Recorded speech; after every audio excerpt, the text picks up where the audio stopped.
Ito at nag-ayos ako at lalabas ako ng bahay. Meron kasi kaming movie night ngayon ni Johan. Kaya habang manonood kami, gusto namin kumain ng potato fries. Request kasi yun ni Johan, kaya yun ang bibilhin ko. Kaya tara, samahan niyo ako kasenpai bumili ng potato fries. Iniwan ko nga lang si Johan at mabilis lang naman ako. Malapit lang kasi yung store na bibilhan ko. Kiss. Kiss. Love you. Love you. Bye-bye, wa. Bye-bye.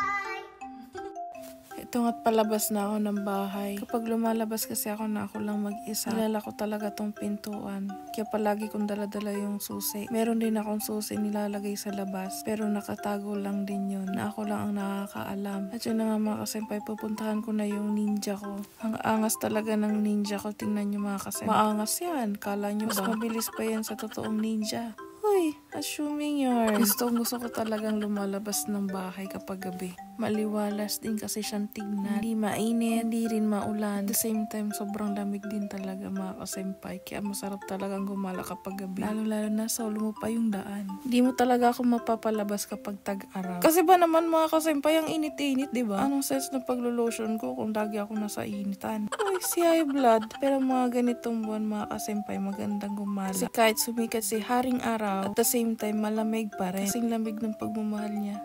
Uy! Grabe na yan. Tataka kayo kung bakit lagi akong gabi lumalabas. Dati kasi akong manananggal mga kasenpai. Dati nga nung high school ako, sabi sa akin, kung aswang daw ba ako. Kasi lagi akong nilalait na aswang. Hindi yun na, umuwi na ako ng bahay. Kasi lagi akong nabubuli sa school. Ngayon, tinatanong ako ng lola ko, bakit ako umiiyak? Sabi ko sa lola ko, nilalait kasi ako na aswang daw ako. Kaya ang ginawa ko, lumipad ako. Kaya yun, umiiyak yung lola ko. Kasi napatunayan niya na talaga naman nananggal ako. Charis! At yun na nga mga kasenpai, nakarating na tayo dito sa pupuntahan ko. Kung mapapansin nyo sa una kong video, dito rin kami nagpunta ni Johan. Ito lang kasi yung malapit sa amin na groceryhan. And pinark ko na nga pala dito si Dos. Yan yung pangalan ng ninja bike ko. Uy, ninja bike. Kaya sa may gusto mag-sponsor dyan, baka naman. Marami ka rin dito mapagpipilian ng mga skincare, magagandang body soap, lalo na sa may mga mahihilig mag-makeup. Lahat nandito na. Lahat na rin ng kailangan mo nandito na. Dito lang ako nakakita sa Japan na ang drugstore, meron ding supermarket. Kaya mga kasenpai, tara samahan niyo muna ako maglibot-libot dito sa drugstore.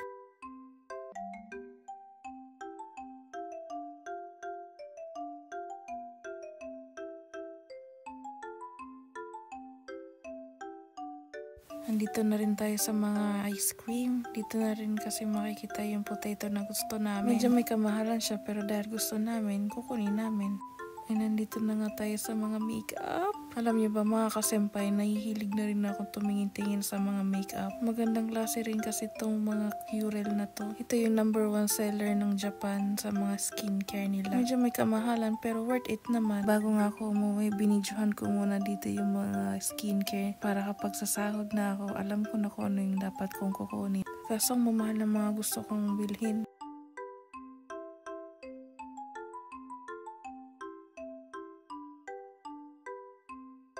Ito nga pala mga kasenpai yung mga gusto kong bilhin na serum. Kompleto na siya, may placenta, vitamin C, niacinamide, at saka retinol.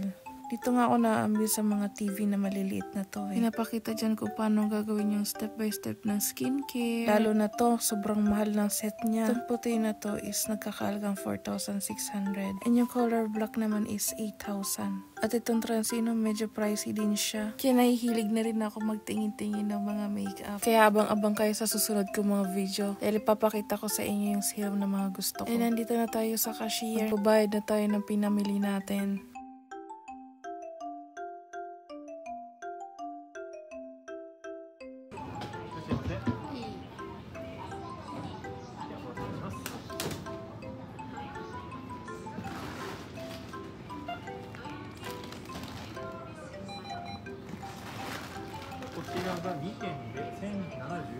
Kung naalala nyo rin to ng mga nakaraang video ko, ako rin ang magsusupot at ako rin ang magbabayad ng pinamili ko. Pero dahil wala tayong biniling supot, bibit-bitin ko na lang siya. Total, 2 lang naman ang binili ko.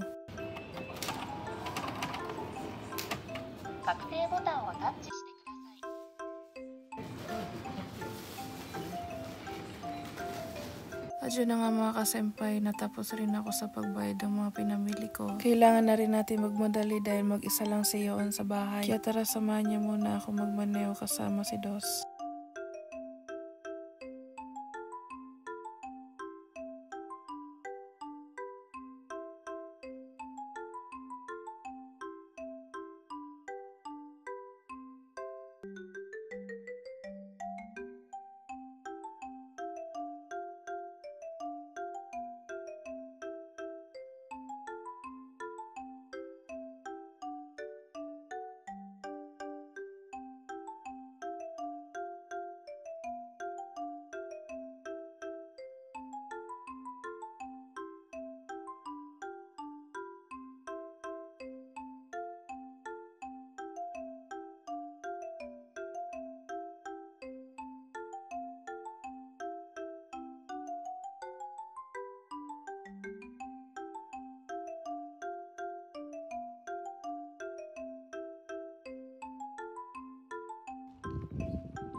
Ito na nga't nakauwi na tayo ng bahay. Hanggang dito na lang ang aking video mga kasenpai. Like and subscribe lang kayo sa YouTube channel ko and click the notification bell para update kayo palagi sa video ko. Paki-follow na rin po ang TikTok, Facebook page, and Instagram account ko. Susunod na ulit na video mga kasenpai. Sayonara!